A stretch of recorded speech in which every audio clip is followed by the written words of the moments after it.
I'm senior consultant in artificial intelligence and product owner at IVADO Labs. IVADO Labs is a Montreal-based company in artificial intelligence. It's an AI-first company, and we work with plenty of clients here in Canada in order to implement AI solutions. Not only that, I'm teaching at Concordia University in Montreal, and I have some workshops with HEC Montréal as well, those in French. I'm working also with Get Smarter and MIT for the executive education for the AI and the blockchain programs. So you have my LinkedIn profile. Feel free to reach out if you have any questions.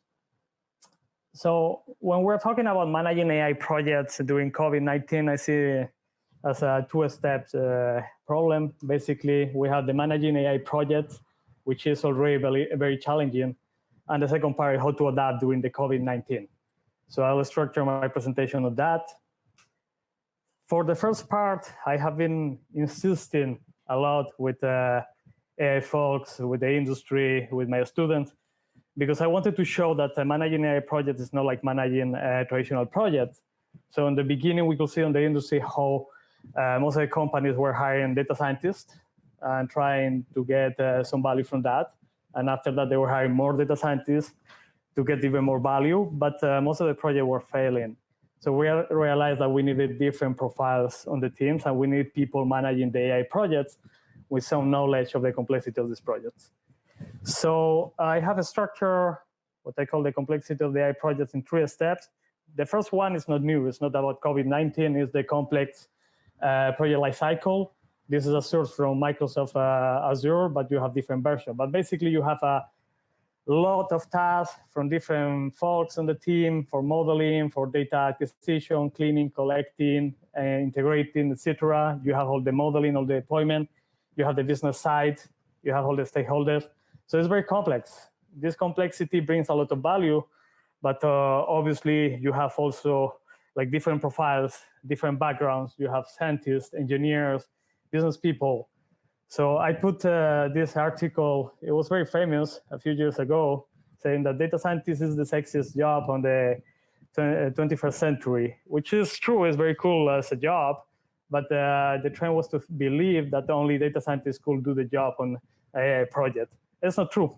As I mentioned, we have these different profiles, analytics, scientists, architects, etc. So this brings value, brings the complexity, and the consequence of that is that we see on different sources. This one is from Boston Consulting Group, but you could check Gartner and other sources. You'll see that most of the projects, of the AI projects, are failing actually. And by failing, we mean like getting something complex done and this output being adopted by the company or by the client. So it can be between 20–30%. Hopefully it'll be increasing during next years. But reality is that only a few projects or a low percentage of the project is succeeding today. So your role as PM, and by PM it could be a project manager, product owner, etc., is to plan the activities proactively, but also to mitigate the risk. And this will connect with the COVID-19 Power, because obviously we have a lot of risk during COVID, and you'll see the complexity and why I'm saying this. But at the end of the day, what you want to generate is actual value. You want to say, I'm creating value with AI, I'm creating a solution, and I want my company or my client to adopt this solution. Okay, so this is connecting with the COVID-19 part. So when we're saying COVID-19 part, what does it mean?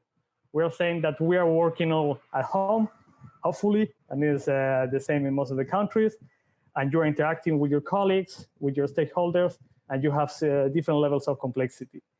So I have summarized the aspects where you should focus, and I don't think it's not anything new, like you have seen this before, but I'm trying to adapt it to the COVID situation. So basically, the first one is the collaboration part. So you need to enable the collaboration with your team, with your stakeholders, with your clients, etc. You need to increase, but not only increase, improve the way you are communicating. You need to document the processes. We'll see why. You need to manage all this complexity of the stakeholders. You need to manage change. Has been always there, but now it's becoming even more challenging. And you need to define and confirm the scope of your deliverables. This is very important from the very beginning.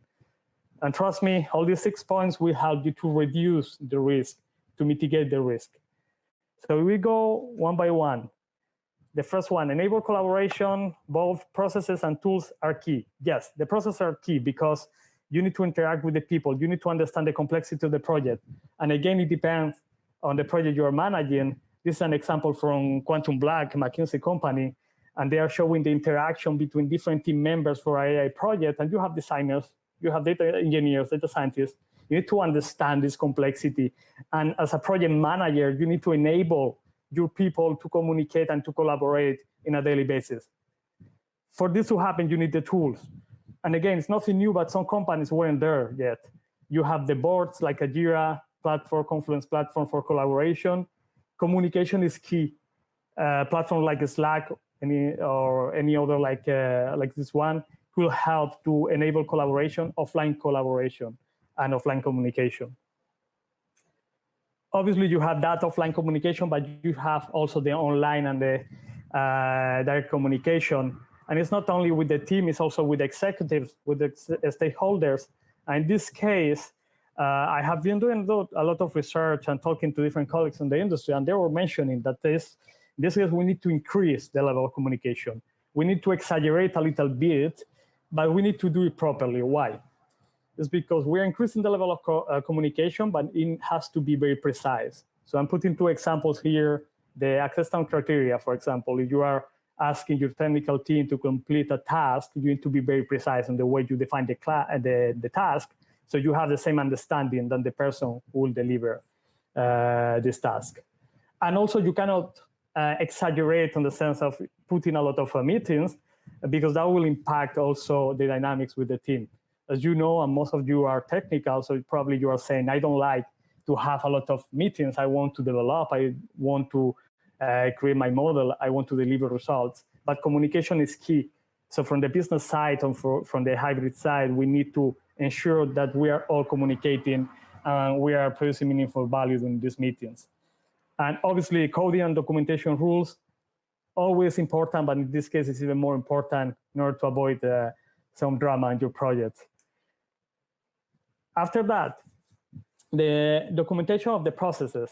And I know that when we're talking about Agile, for example, and we are using always Agile on the AI projects, we are saying that we are deleting part of the documentation, which is true, but we are trying to use as well some kind of tools that you can feel and you can update in a daily basis, on a weekly basis, and you can document the process, because one, you need to share it with the other stakeholders.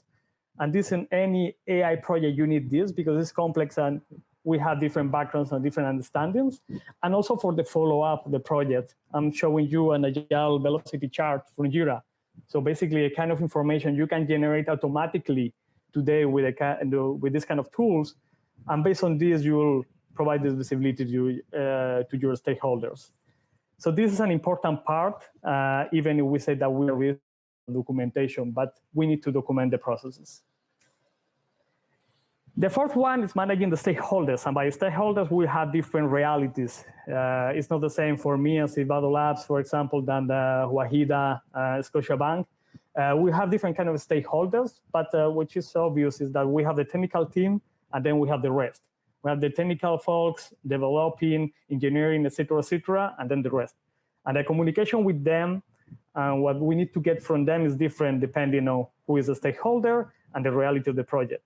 So you need to get executive support. Obviously, you need to enable one channel. If you need to show results to your client on a regular basis, you need to enable a different one. If you are working with partners, cloud technologies, et cetera, the same. So keep in mind that the stakeholder management will take a lot of time, especially during the COVID, because you need to provide them with this visibility and you need to align on the final goal. After that, the fifth one is managing change. And this is always very challenging. Obviously, you need to set the expectations. You need to enable the communication. If you are working Agile, you need to share this understanding of Agile. After that, it's about adopting the tools. And by tools can be the tools you're using to develop your AI projects or the end result of your AI projects. So basically, you need to train the people. You need to make the tool easy to understand. The results of your analytics have to be easy to understand for your clients. And you need to manage this kind of change step by step. It's not a one-day task, but you will be doing this step by step. So this is for change management. And the last one is confirming the scope of the deliverables. And this is natural. We all know that we need to do this, but we tend to forget that this is required and that we should do this from the very beginning of the project. Or you are an ongoing project, you need to define this in the very beginning because you need to align with your clients or stakeholders.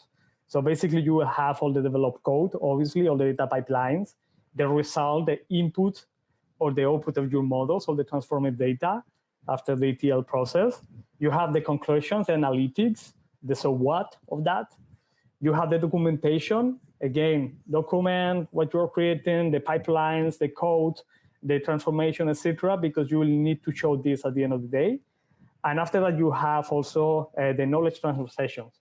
And honestly, you are a business stakeholder or a project manager, this is a very good tool for you to give some space to your technical team for them to become the superstar of the meetings, and they are presenting all the technical knowledge.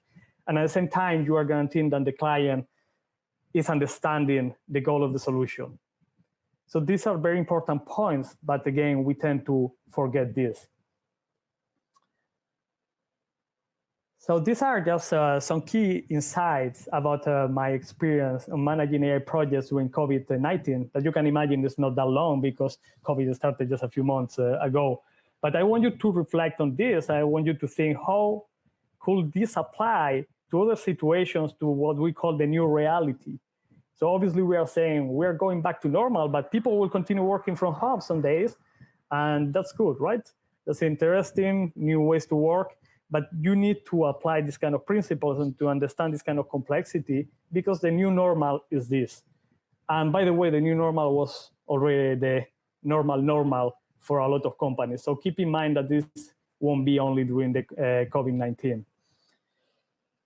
Before we finish, just let me add some information. So basically, this is my COVID-19 AI journey. This is a public project, so I can display this information. Basically, it's a project with a port authority with the support of the AI supercluster in Canada, and we are helping this port authority to improve the COVID-19 situation by using AI. It's really AI is very complex technology, but with a clear output.